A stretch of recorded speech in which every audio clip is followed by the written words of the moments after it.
join me in welcoming to the stage Riley Gaines.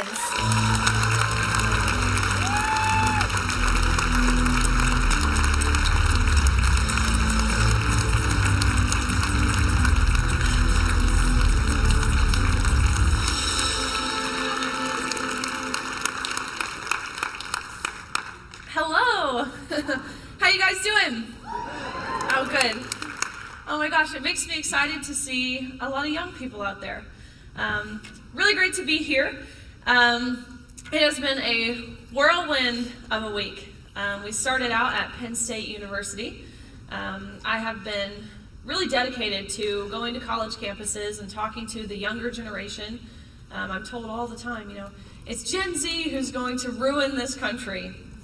So doing everything I can to engage people my age, let them hear the truth, because what I'm realizing is people are hungry for the truth. So I went to Penn State. I had this idea a few months back during Women's History Month, actually, which I'll be the first to say, I think all of these months and days of visibility and different things are pretty stupid, for a lack of a better word. I think really they just foster more division. But anyways, during Women's History Month, I noticed a common theme. And this theme was that in places where we were supposed to be honoring trailblazing women, we were honoring men who were claiming the identity of a woman. We saw Rachel Levine nominated awarded USA Today's Woman of Courage Award. We saw ESPN during a Women's History Month segment do this whole segment. I'm sitting there watching this on my couch with parents who were athletes. My dad played in the NFL. SportsCenter was always on in my house. And notice I said was, because we're sitting down watching this, and I hear Julie Foudy narrating. I really like her. I admired her. She was an athlete herself. Sitting there watching this, and I see a swimming pool come up before any words. I'm like, oh my gosh, swimming is never on ESPN. So I'm sitting there watching this, and they go into this long segment about how Leah Thomas was a trailblazer for women's sports and overcame so much adversity and persecution to achieve the seemingly impossible and win a national title. And it was in that moment, and of course a slew of other things. We saw Faye Johnston during Hershey's campaign was holding she bar during Women's History Month. I mean, the list can continue. After seeing this, I thought to myself, how can we take back Women's History Month? We need to get back to honoring women, real women, in places where women are supposed to be honored. And so thought to myself, October 10th, this is the 10th day of the 10th month, which is 1010 XX in Roman numerals. And if you took 5th grade science, you know XX is the female chromosome. So had a lot of plans for October 10th.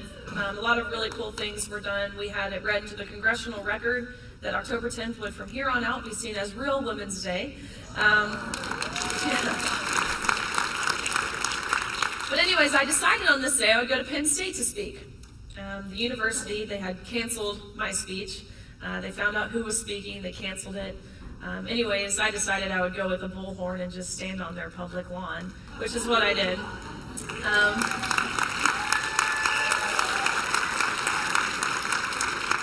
I wish this was the reception I was met with there, because it certainly was not. There was a lot of people there in support, of course, but of course there were people who were there protesting and had these face masks on, and I don't even think it's because they're scared of any sort of virus. I think it's because they're ashamed to put their face to the actions and their behaviors.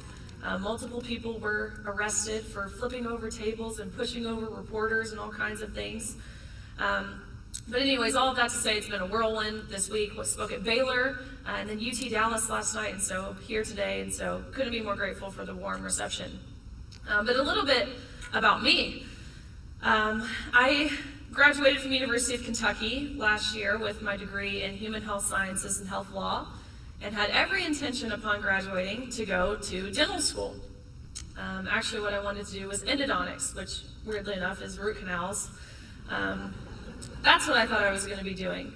I pretty quickly realized, though, that the quickest way to make God laugh in your face is to make plans for yourself. Because he very clearly had different plans for me. And I'll get into what that looks like. But a little bit about my swimming. I was a swimmer at University of Kentucky, and I proudly finished my collegiate career as a 12-time NCAA All-American, a 5-time SEC champion,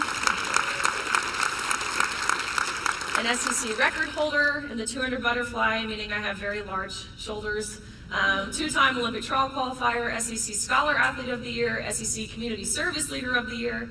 But all of that to say, it's impossible to put into words the amount of time and dedication and effort that it takes to compete at the highest level, and it's certainly a lifelong journey. I considered Arkansas, guys, I did, but I did not go there, and we beat them every single year, sorry. But anyways, my first 3 years of college really were nothing of normal anyways, dealing with COVID and kind of what that looked like being a student athlete. Pretty miserable, if we're gonna be honest.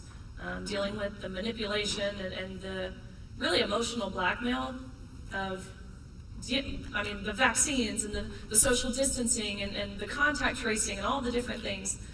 And I say that to say the parallels between what our universities did to keep us quiet then and how they, or I guess, manipulated us then and how they kept us quiet my senior year in a totally different scenario, very similar. I remember my junior year, once we came back from COVID, they sat me down and said, Riley, if you want to travel to University of Alabama for this dual meet, you have to get the vaccine. To which I understood that mandatory does not mean law. And I said, no. Me being my university's best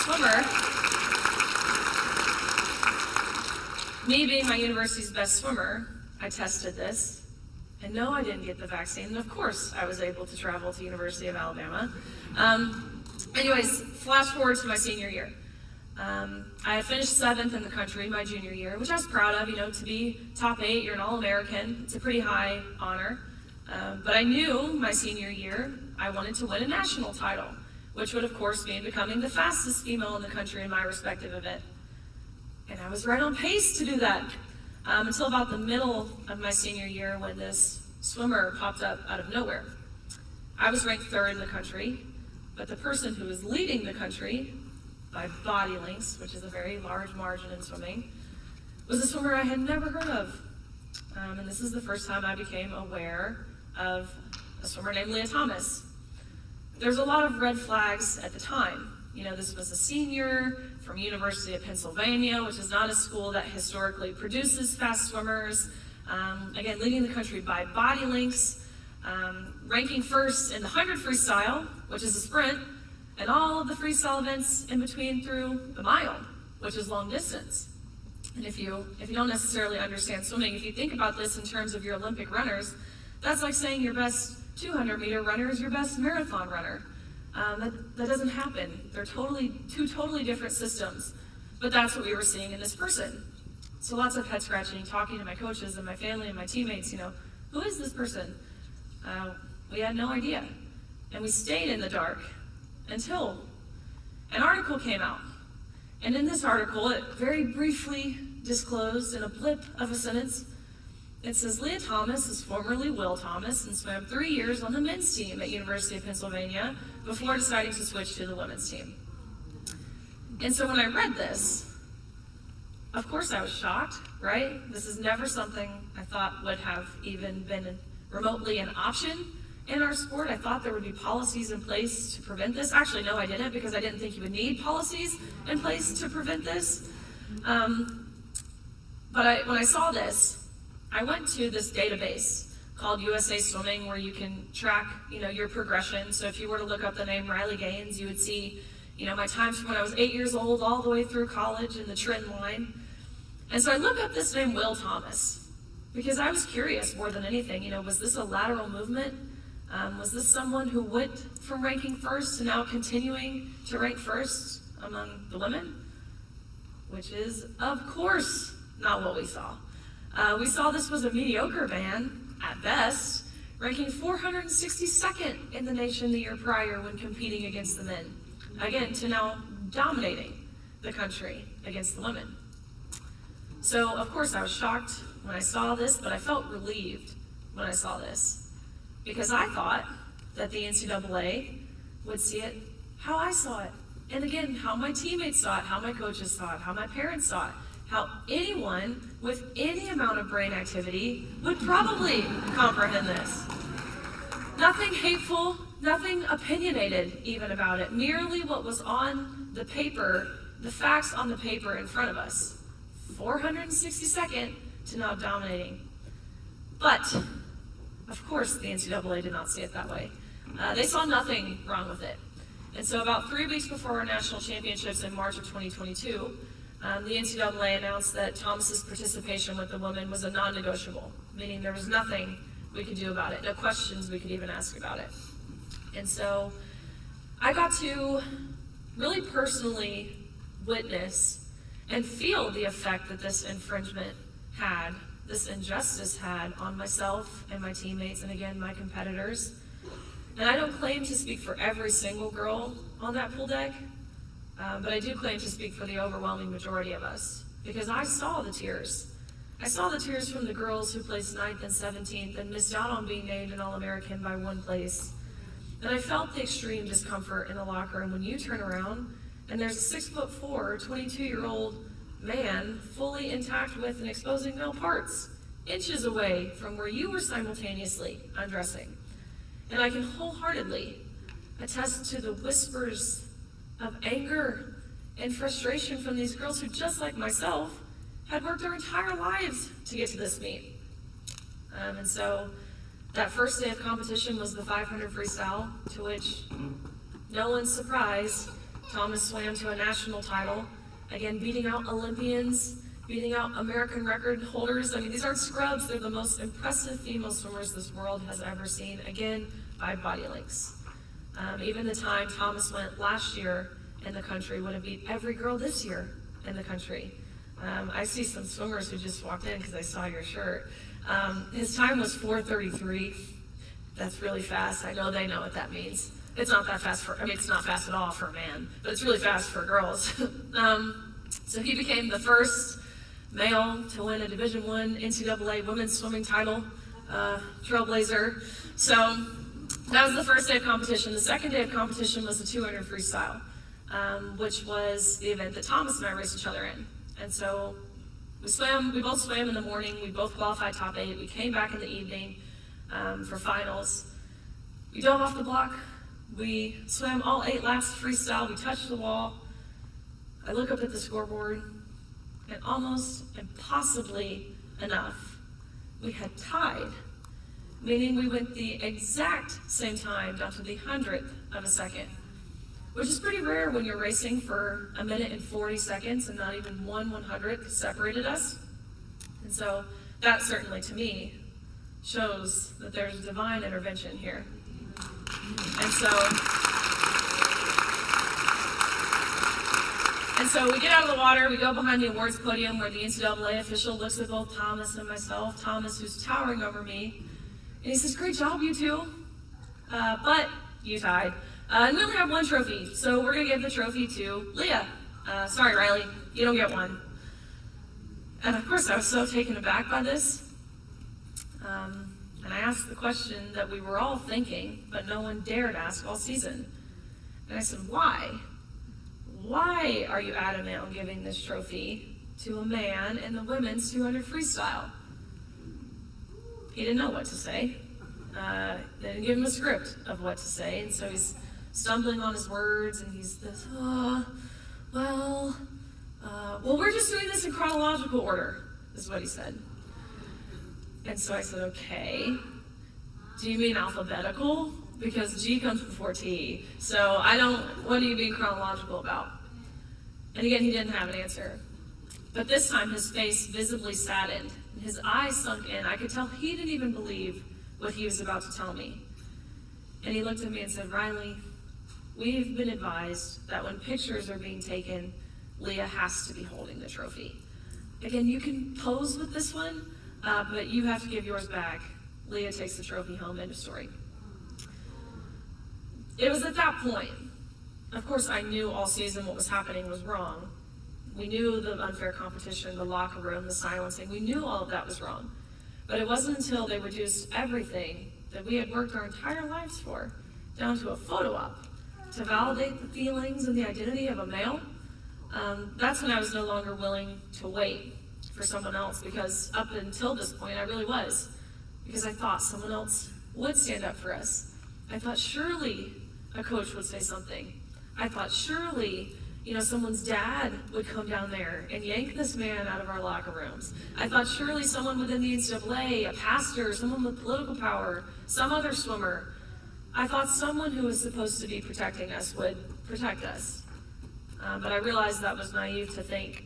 And it occurred to me, how could I was standing on the podium, again, holding this trophy I know I have to give back, sharing my spot with a man towering over me, and it hit me. How in the world could we expect someone else to save us if we aren't even willing to save ourselves? We're sitting on this podium.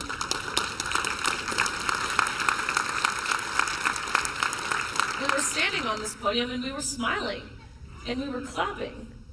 But what were we applauding? We were applauding our own erasure, our own demolition. And so it was right then and there that I had made my mind up that I would take a stand. And I know I mentioned the locker room, but I think it's important to reiterate, especially for parents in the room, young girls in the room, put yourself in our shoes, which is, actually don't. I wouldn't advise that for anyone. But we weren't forewarned we would be sharing a locker room. No one told us that this would be the arrangement. The only time, or I guess the first time we became aware, we would be undressing next to, again, a 6'4", Wikipedia says 6'1", Wikipedia's lying to you, a 6'4", 22-year-old man, fully intact with and exposing male parts, was when we were inches away from this man doing just that. Again, while we were simultaneously undressing. These swimmers in here know those suits that you put on, they're skin tight. It takes about 15 minutes to really poke and prod yourself into these suits. 15 minutes of which you're fully exposed. I can't even relay the feeling when you're in that locker room undressing and you hear a man's voice. It's inherent, it's innate to cover yourself with your hands or your clothes or your towel or whatever else is around you. It's feelings, of course, it's awkward, it's embarrassing, it's uncomfortable, but I think really the best way to describe this is traumatic. And not even necessarily traumatic because of what we were forced to see or how we were forcibly exploited. It was traumatic for me to know just how easy it was for those officials and authority figures to totally dismiss our rights to privacy without even a second thought, without even, again, bare minimum, forewarning us that this would be the arrangement. So I remember I immediately left the locker room when I saw this happen, and I went up to one of the officials on the pool deck and I said, what are the guidelines that allowed this? And I'm not talking about the competition. I know the guidelines for the competition. I'm talking about the locker room. So nonchalantly, he responds back. He says, well, we actually got around this by making the locker rooms unisex. And the first thing I said, okay, you realize by admitting you had to change the rules, you're admitting that Thomas isn't a woman. You realize that, right? If you wholeheartedly stood by the fact that there was nothing different from this person than the rest of us, then you wouldn't have changed the rules, but you did. So I guess thank you for admitting that. But secondly, unisex. So any coach, any official, any parent, to be totally frank, any pervert who wanted to be in that locker room had full access. And again, we weren't even forewarned about it. So that's what the locker room looked like. And one more piece about this meet that I think is interesting that I'll just very briefly touch on because it's pretty telling about who's at jeopardy here and what's at stake here. At this same meet where we had Leah Thomas, who is a male, now self-identifying as a woman, we had another athlete who was transitioning. But this athlete was a female, now self-identifying as a man. So we had both types of transitioning individuals competing in the women's category. We were told we had to go to training before this to learn as a senior 21-year-old in college. I had to learn how to use she, her pronouns. I also had to learn how to use he, him pronouns because we were told we had to treat Izzy, who now identifies as Isaac, fully as a man. So I just want to give you guys this visual. It's the 100 freestyle, the finals, the top 8 swimmers in the entire country, okay? You have a 6'4" man in a women's swimsuit on the blocks next to a woman wearing only a Speedo. And I'm watching this on the side of the pool because I didn't swim the 100 freestyle, so I'm watching on the side of the pool. And I'm like, no, it's me. I'm the crazy one. Like, it must be me. Like, what is happening? This is certainly the Twilight Zone. Like, crazy. Izzy, now Isaac, if you can keep up, it's so confusing. Izzy, now Isaac, the female who identifies as a man, yet competing with the women, finished 5th in the country in the 100 freestyle, which is, again, a huge honor, All-American. Now she is competing with the men. Finishes dead last every single time. Again, not to be funny, not to, again, factual. The only meet of hers I watched this year, the only male swimmer she beat was a male swimmer with one arm. It sounds like a South Park episode, but it's real life. I say that to say, if we were really basing this off gender identity, like the NCAA claims, like the IOC claims, like the Biden administration is pushing for, then why did we have Izzy, now Isaac, competing with the women? And I can answer this. It's because Izzy, now Isaac, would never and will never be able to compete at that same level against the men. I want to also talk about the silencing because, again, I think it's important for parents to hear and for young girls who and boys who are going to college to understand the direction that colleges are going in. As I said, we had to go to training. We were told at my school, you know, your school has already taken your stance for you. You're not allowed to say anything. And you'll regret it if you do because you'll never get a job. You'll never get into grad school, and that's why you came to college, right? You know swimming is a means to an end. You'll ruin your career. It'll follow you forever. You'll be labeled as a transphobe. You'll lose your friends. You'll lose your scholarship and your playing time if you speak out. Thomas's teammates were forced every single week to go to mandatory LGBTQ education meetings to learn about how just by being cisgender they were oppressing Leah Thomas. 16 of his teammates signed on to an email expressing their discomfort in the locker room, and their parents signed on, and they sent this email to their administration. And their administration, I swear I have a screenshot of the response. Their administration responded back with, if you feel uncomfortable seeing male genitalia, here's some counseling resources that you should seek in an attempt to re-educate yourself. They literally used those words, to re-educate yourself. They told these girls that if they did speak out, and any harm whatsoever were to come towards Thomas's way, whether that's physical, mental, emotional harm, through social media, whatever that looked like, then these girls were solely responsible. They would be responsible for a potential death, making them murderers. They told these girls they would have blood on their hands if they advocated for fair play and privacy in areas of undressing, which, believe it or not, it's effective. That's effective in keeping young people, like myself, quiet. I'll read you this email, too, that was sent out at Penn State this week by one of the professors who found out I was going to be on campus. It says, our recognized student organization, Turning Point USA at Penn State, is hosting a free speech event today. The student group confirmed that Riley Gaines is attending, and a quick wiki search will tell you that Riley Gaines is a former athlete who is simply anti-trans. Dignity Day is planned for today as a university and community-wide celebration of dignity. This is a great way to counter the hateful messages espoused by Ms. Gaines while not providing her any more attention and exposure to such messages. Then she goes on to say, I recognize that some folks might not feel comfortable with her presence on our campus while these events are taking place. And for that reason, we will have a liberal leave policy for class today. They didn't even have to go to class because I was merely in the state of Pennsylvania. Like, what? But I say that to say, that's why people are scared.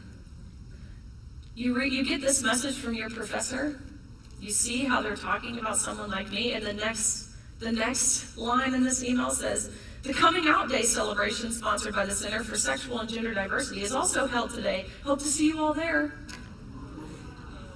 This is a college professor who sent out this email.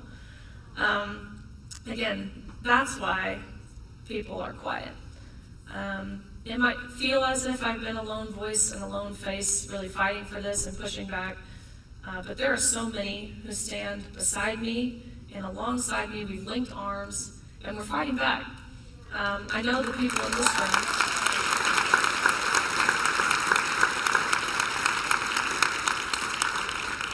And truthfully, I could go on and on and on about different stories and different scenarios, reminding, or I guess telling you guys just how common my experience really is. I get it every single day, these messages from young girls or parents or coaches who don't know what to do. But anyways, that's the how I got here. But I think more importantly is the why. And it's the question we should all be asking ourselves. Why is this happening? And as a Christian myself, I entirely see it as spiritual warfare.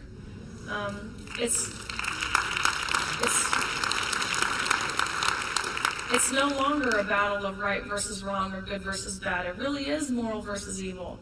And once you see it, it's impossible to unsee it. I'm not talking specifically about women's sports. If you look at what's going on in pop culture, I mean, at the Grammys this year, you had like 10 people literally dress up as Satan. They're not even hiding it anymore. I'm like, what in the world? It's vengeful, it's violent, it's deceitful, it's manipulative. We're seeing delusions affirmed, and who does that sound like? That's God's opposition. That's how he moves. He moves in deceit. And so this past year, I've always been spiritual. I'm very fortunate for my upbringing to have two parents who love each other and who raised me in the church. Sunday morning, Sunday night, Wednesday night, grew up Church of Christ, which I was the youngest one in the congregation by at least 60 years, bar my siblings. The amount of visitor cards in the back of the pews that I drew on every single Sunday, there's no telling how many pins I went through. Again, but I'm very fortunate for that. But this past year, so always been spiritual, but this past year, I have had my eyes opened, really been spiritually awakened, because I've seen how God works, and I've seen how he moves, and I see how he has his hand on me, and I sense the hedge of protection that he's put around me. But again, just as clearly, I've seen how his opposition works, and again, how he moves and deceives and lies and manipulates. Which is pretty chilling, right? It's a pretty grim thought. But in reality, it's not, because we already know the outcome. We already know who wins. The Bible tells us who wins. It also tells us that these spiritual battles will intensify. I mean, everything is prophesied that we're seeing happen right now, even as far as what's going on in the Middle East. We're told, Paul tells us several times throughout Acts and Romans and different places throughout the Bible, that evil will be seen as moral, and bitter as sweet, and dark as light. And that's undeniable. That's what we're going through. It's undeniable. Our yeses are no's, and our no's are yeses.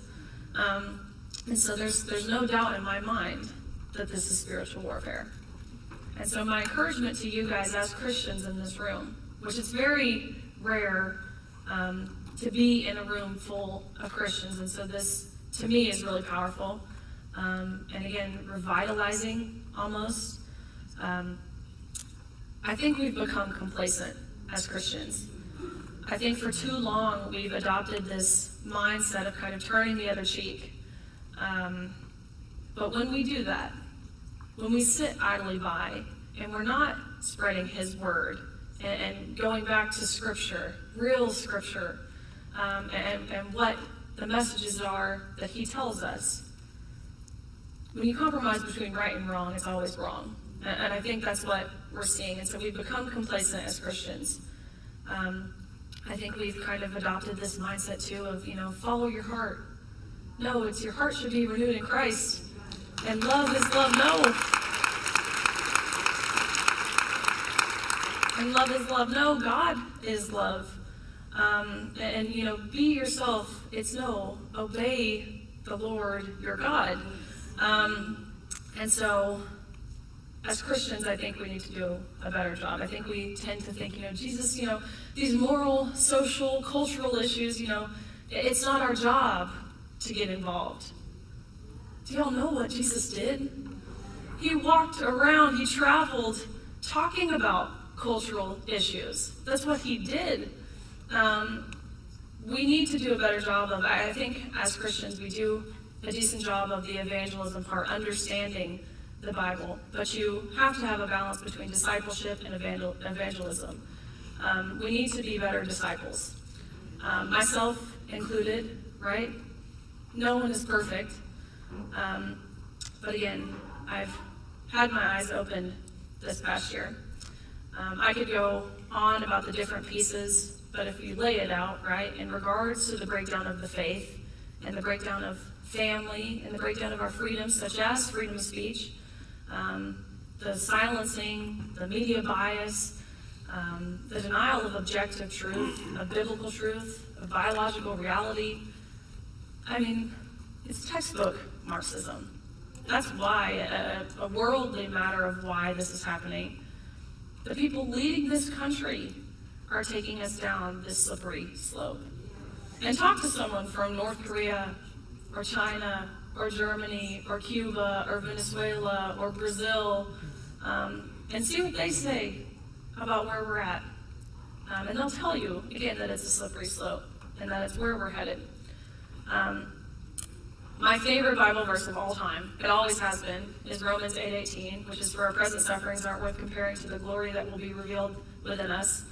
And I loved this verse growing up because really I applied it to swimming.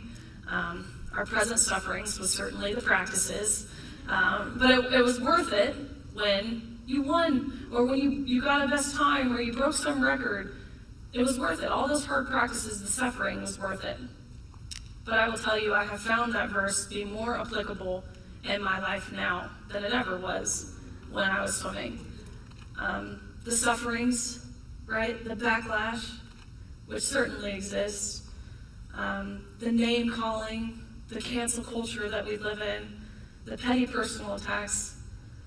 It is so worth it when you know what you're fighting for and when you know who you're fighting for.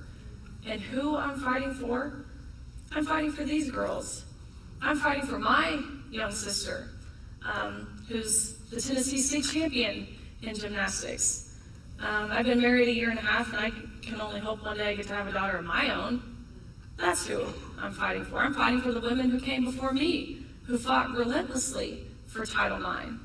And of course for those present female athletes who, again, are effectively silenced. And so again, our present sufferings aren't worth comparing to the glory that will be revealed within us. Don't wait until you're impacted to take a stand, like I did, right? That's what I did. And if it wouldn't have happened in the way that it did, that divine intervention I was referring to earlier, I wouldn't be standing here. I would be continuing on with my life as a dentist, an endodontist, happily drilling on teeth, I guess. I don't know. That's what I would be doing. Don't wait until you're impacted. By no means did I feel equipped. When I took my Comms 101 classes in college, which is like the public speaking courses, my face literally turned the color of a tomato.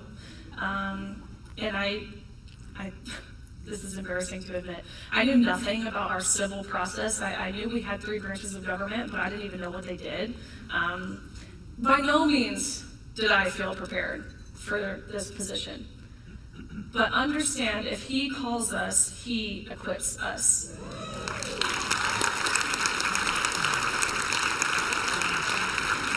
If he brings you to it, he will bring you through it. just as he did when Moses led the Israelites out with Aaron and his staff, just as he did when he promised Joshua a victory over the Canaanites, just as he did when he brought Esther before the king. So don't wait until you're impacted to take a stand. We're a body of Christ, right? Not everyone has to get on a stage with a microphone in front of a camera. We're a body of Christ. Some people are the mouths.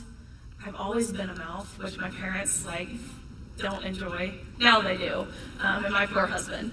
I've always been a mouth. But some people are the hands. Some people are the feet, but we all have a role. We all have a job, and to sit idly by and do nothing, you're just as bad as the people who are allowing this. Again, I appreciate you guys, being in front of you guys. There's probably nothing better than a good Arkansas amen. And so I will happily take questions now, if anyone has any.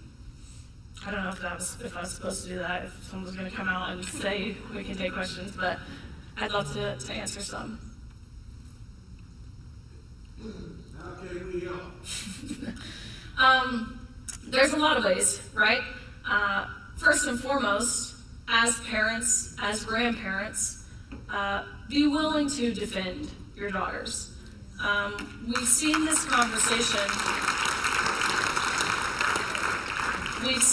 conversation fall almost entirely on the shoulders of young girls and women like myself.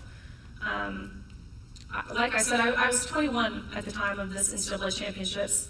Technically, I was an adult, but I was still looking for someone who was supposed to be protecting us to do just that. And so parents, defend your daughters. I all the time get messages from parents who say, I really can't say anything because, I work in a corporate job and I'll lose my job. I'm sick of hearing that. I had empathy for it at first, I really did. I understand, again, the risks are real, but don't be a sellout to your own child. And just as much as you should be defending your daughter's parents, teach your sons masculinity. Teach them how to be strong men. Teach them how to be strong men. We need men who can fulfill their biblical role of protecting and providing. This conversation, it quickly centers around girls and women. When we ask ourselves the question of where are the feminists, which don't even get me started on Megan Rapinoe. But we should be asking ourselves, just as often as we ask ourselves that question, we should ask ourselves the question of where are the men? And there's a saying, and it's hard times create strong men create good times create weak men create hard times. And it's a cycle, and you can see this cycle play out throughout history, through any civilization, not just here in the U.S. You can see it in the Roman Empire. You can see it in any civilization. There's no doubt in my mind which part of the process we're in now, and its weak men have created hard times. And so, like I said in the beginning, I hear all the time, it's your generation, it's you Gen Zers who are going to ruin this country. But I think it's the generation who came before us, who failed us. And so teach your sons how to be strong men. Of course, teach them to respect and honor and uphold women, but teach them how to be strong men. I think that's what parents and grandparents can do. Of course, understanding what's happening in regards to legislature. Here in Arkansas, we got a women's sports bill through, which is really great news.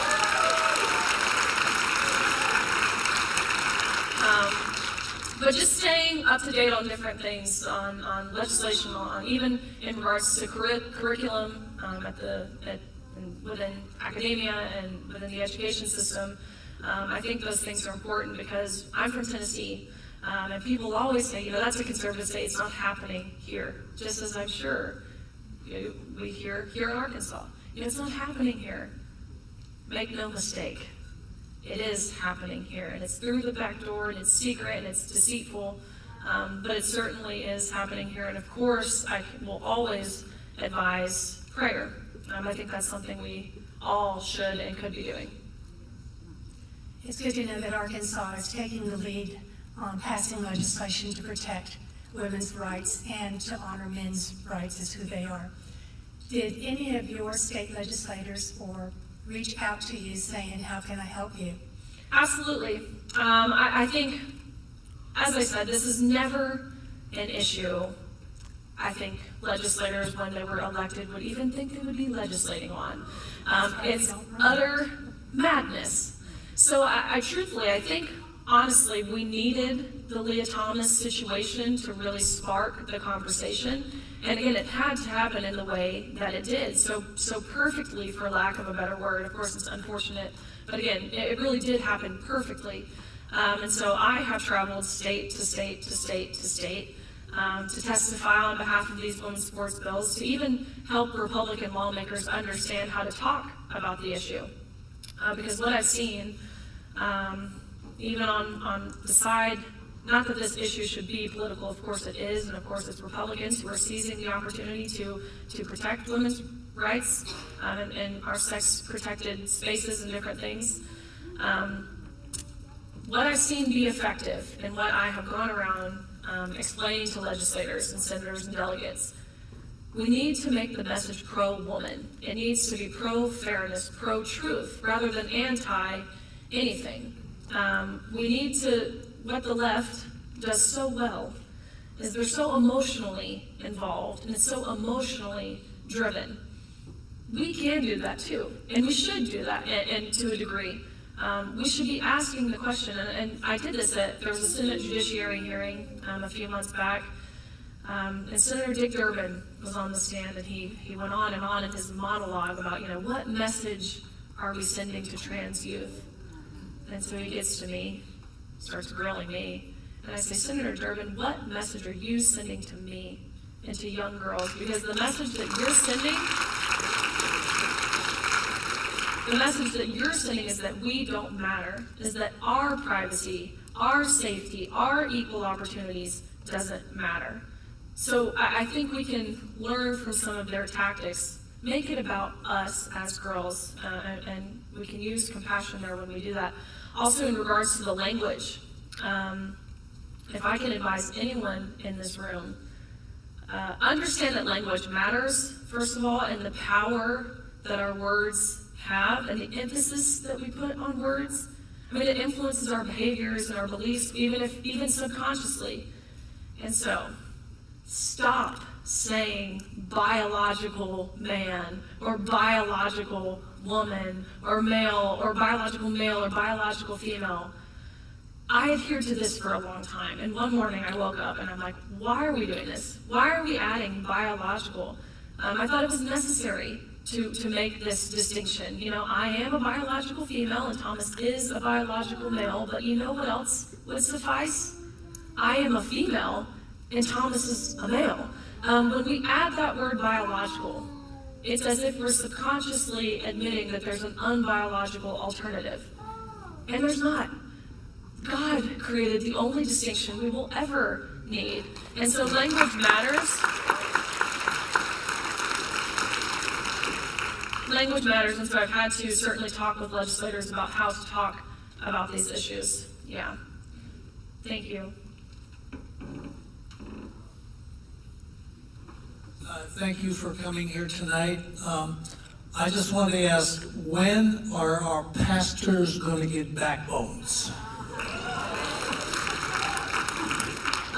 That's something that I'm waiting for. I'll tell you, in Texas, I testified on behalf of this women's sports bill.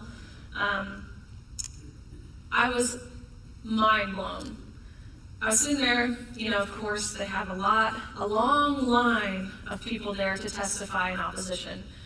Granted, they pay these people half the time, but I'm one of the few people there to testify in support of passing fairness in women's sports. There were 20 pastors, not exaggeration, 20 pastors who were there, signed up to testify in opposition of protecting women's sports. Just right here in Texas, and 0 pastors there to testify in support. Granted, maybe they didn't know this was going on. Of course, there's a lot of factors here, but it's important to know what's going on.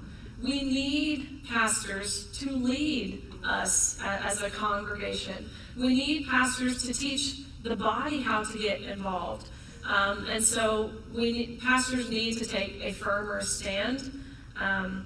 Driving through Texas yesterday too, there was probably 10 churches we passed by with the pride flag on the outside of it. That's not what love is. That's not what God says love is. And so I could not agree more. Pastors most definitely need to take a stand. Can you tell me if any age group swimming parents have taken a grassroots stand to stop this? Because swimming is really serious to parents when their kids are working themselves to death to be a swimmer, and then to have this happen when they get into college. So is there any kind of grassroots organization going on? There is. There's a group called ICONS, which stands for International Council on Women's Sports. They've done a phenomenal job of creating networks of parents throughout the country who, parents who don't know where to go, where to turn to. So they've done a phenomenal job. I just created the Riley Gaines Center at the Leadership Institute with the ambition to do just that. Because like I said, I get messages daily. I mean, I can read you some I've literally gotten just today from athletes who don't know what to do. This is one. It says, my daughter's high school ultimate Frisbee team, which I know nothing about ultimate Frisbee, became a gender diverse team during COVID, then allowed boys on the team who declared their non-binary status, the coach and captains, who pushed this change would not allow for disagreement and created a bullying culture of conformity. My daughter and others were pushed off the field for the male players and were put in hotel rooms with them without any consultation with the girls or parents. When I asked that they not do this again with my daughter, I was called a bigot and told that I was illegally discriminating against this person. My daughter, under all the stress, developed fibromyalgia and dropped the team. Blah, blah, blah, keeps going. I can read you more from just today. I'm a senior in high school in Maine, and I've come across a similar problem to what happened to you. I've been running since sophomore year and have fallen in love with running, and out of nowhere this year, there's a male runner that has transitioned and is now running with me at our regional meet. His time is 18 minutes something, and mine is low 20s. I don't know what to do, and I would just like things to be fair. Those are just today, and I get them every single day, which is why I feel so passionately about this. And so the Riley Gaines Center is certainly a way to inspire these young athletes, inspire these parents, equip them with the resources and the tools and the support to know that we are in the majority. We really are, despite how you see politicians voting and despite what you see being displayed on the news. We are in the majority. This issue extends far beyond party lines.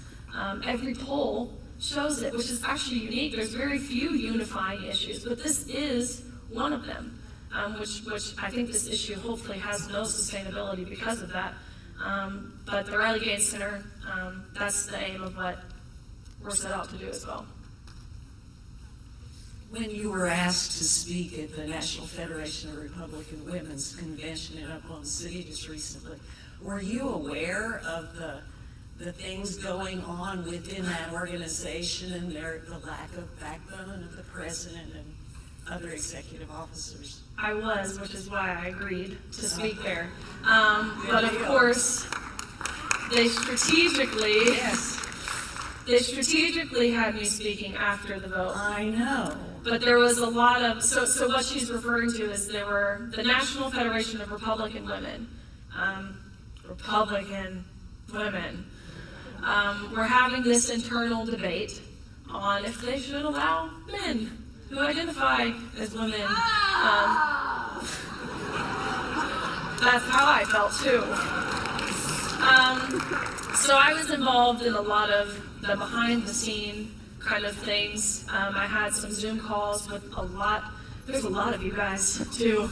A lot of you members, the Federation of Republican Women members, to encourage them to vote no. I wore a big sash when I spoke that said vote no. And I wore a shirt that said real XX. The idea, look, in the argument of sports, right, it's that it's not fair. Okay, of course not. Anyone with a brain can know that. But it's the objective of giving opportunities meant for women away to men.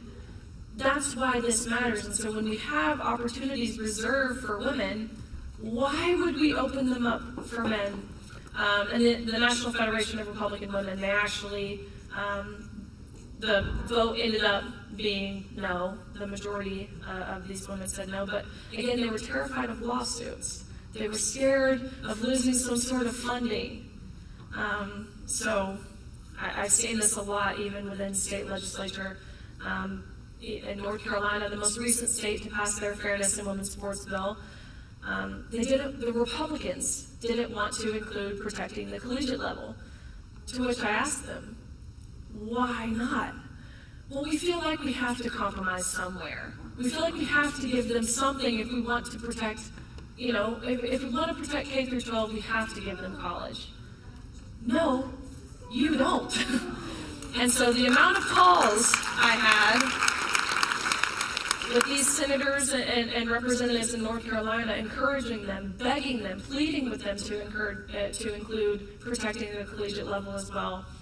They did, and it passed. They were just scared, which goes to show we put a lot of internal pressure on ourselves. We scare ourselves a lot of time. The external pressure, yes, it's real, but a lot of it is internal. Get over it. Candace Owens, a few weeks ago, she said, put a helmet on, life's tough. So I agree.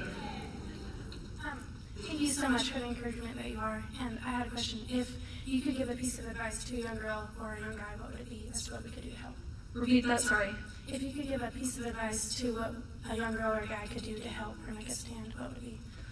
First and foremost, never shy away from the conversation. What I see a lot of the times, people kind of wait until they're certainly comfortable to even remotely address the idea of having, conversations about this stuff. Like I said, conversations can be had in a respectful and compassionate way, but don't shy away from it. We need to have the conversations. No, you don't have to necessarily go out of your way to have the conversation, but if it arises, address it. Talk about it. Stand firm in the truth. Before anything, I think we should be living Christ-like lives, but secondly, stand firm in the truth. And don't get discouraged, too. I think, had I known, when I was younger, I'd be competing in college against men, I would have quit my sport. I wouldn't have wanted to play because, yes, the sports are about fun and camaraderie, and it's about winning to me. I wouldn't have played my sport had I known I would be competing against men. But don't get discouraged because, again, we know who wins, we know the outcome, and courage begets courage, and there's certainly strength in numbers, and I think that you would find that if you spoke up, you would find a lot of allies on your side. Thank you so much for sharing your story. Earlier you mentioned that the church is complacent, and I've actually talked about this very issue with my friends. How would you advise we stop being complacent in a culture that breeds comfortability? It's very true. We like being comfortable. We all do. I think it's human nature to like being comfortable. And this is a mindset I adopted in swimming. I said it to myself every single day in practice, was I wanted to find comfort in being uncomfortable. I said it every single day in practice. The 200 freestyle, 200 butterfly was my best event. I know, 200 butterfly. Which the third 50 is always the hardest, okay? I push myself so hard that where you're so uncomfortable, where you want to stop, find comfort in that. Be comfortable being uncomfortable. I think as Christians, we don't like to ruffle feathers. We don't like to step on toes. But again, remember how Jesus was. He ruffled feathers and he stepped on toes. Of course we have a God of love. Of course we have a God of love, but we have a God who hates sin. It's the one thing the Bible says he hates. He created man and woman, and he does not make mistakes. And I think when you can have that understanding, hopefully it can help people be comfortable and being uncomfortable, going out of their comfort zone, having the conversation whatever that might look like, getting involved, testifying on behalf of these bills, whatever that might be, again, it's necessary from Christians, because if we as Christians aren't doing it, who will? And certainly go vote. There's a large portion of Christians who don't vote. Vote. What are you doing? So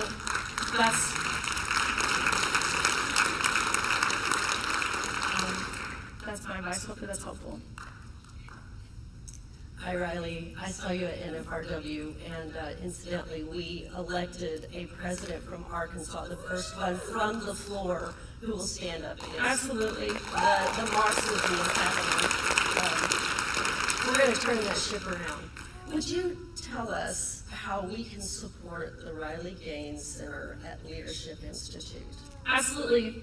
So if you go to RileyGainesCenter.org, you can see different places, different campuses I'll be speaking coming up, because again, like I said, it really is important to me to get on college campuses to speak to younger people. If you're around any of those places, you can sign up for newsletters and different things. There's a way to send me an email. So if you're going through something similar or have a similar experience and would like to share or need advice, please reach out. Yeah, there's ways to financially help and donate. It's a 501c3. But yeah, the website is RileyGainesCenter.org. Thank you very much. Hello. Hi. Thank you again for coming here and giving us this lecture. It's really important, especially for a swimmer, because obviously there's not a lot of swimmers, especially Arkansas, so thank you again. So basically, what I hear a lot of people in opposition of you, they say, well, trans has been a thing forever, it's always been a thing.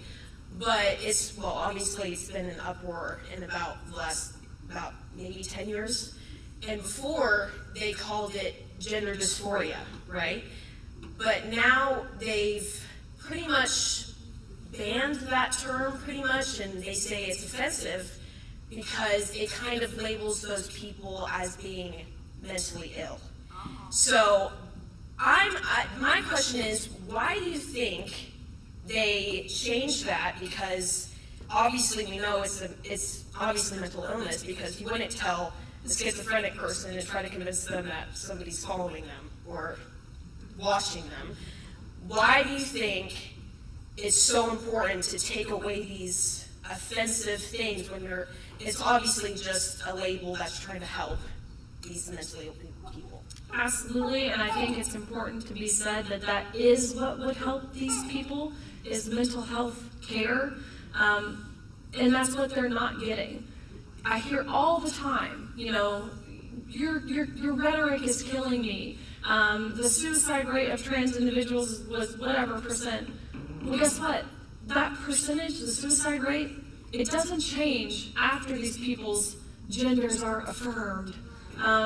Actually, a study in Sweden, the only long-term study that has been done, showed after 10 to 15 years of people who have gone through this gender-affirming care, were 19 times more likely to commit suicide, which shows you how we're not getting to the root of the problem. Which, again, that's how I know there's compassion in my heart, and this isn't anti-trans, because we need to be treating these people to prevent that from happening, to prevent them from doing these irreversible, unalterable, lifelong damages to their body. I think a big part of it, and why the medical field, the AMA, the APA, all of these medical associations are changing the language and the different things and taking these terms away, because it's a cash cow. They've admitted it. My hometown of Nashville, Tennessee, at Vanderbilt University, there's a video that got leaked of this lady at the gender, she's the head of the gender care center or whatever, and she's up there saying, look, this is so much better than abortions. We can make, one patient is, their lifelong patient. We can make anywhere from $140,000 to this amount of money off just one patient. This is so awesome. That's why they're eager to change words and to switch things around because mental health care does not pay out as well as these surgeries and these hormones that you'll have to be on for the rest of your life. But there is a big push to get away from calling a spade, telling people who are struggling mentally that they need mental help. And I love what you said about the schizophrenia analogy. We were talking about this the other day. You don't tell an anorexic person that she's fat because she believes that she's fat. You don't do that because that wouldn't be beneficial to her and to her health. It's the same thing here. And people I think we live in a society now where people want to be a victim, which is a very weird mentality to have. People want to be oppressed. They want to be marginalized because I think they understand when you're oppressed or marginalized, it's typically less responsibility and less accountability. And we have a society striving for less responsibility. And that's what we're seeing with a lot of this. And again, the white man has never historically been oppressed, but they have now certainly found a way, and they're taking advantage of this. And so I have a lot of theories as to why, I think this push, but I think people just want to be owed something. We're creating problems, which is so disheartening and really frustrating when you see what's happening in the Middle East, and we're in the U.S. arguing over misgendering someone. We have people bawling, crying in a Starbucks if you don't refer to them as they, them. I mean, it's the silliest thing ever, yet you have babies and innocent women and girls and children, and it's so frustrating to me that I just think we're creating a lot of our own problems here in the U.S.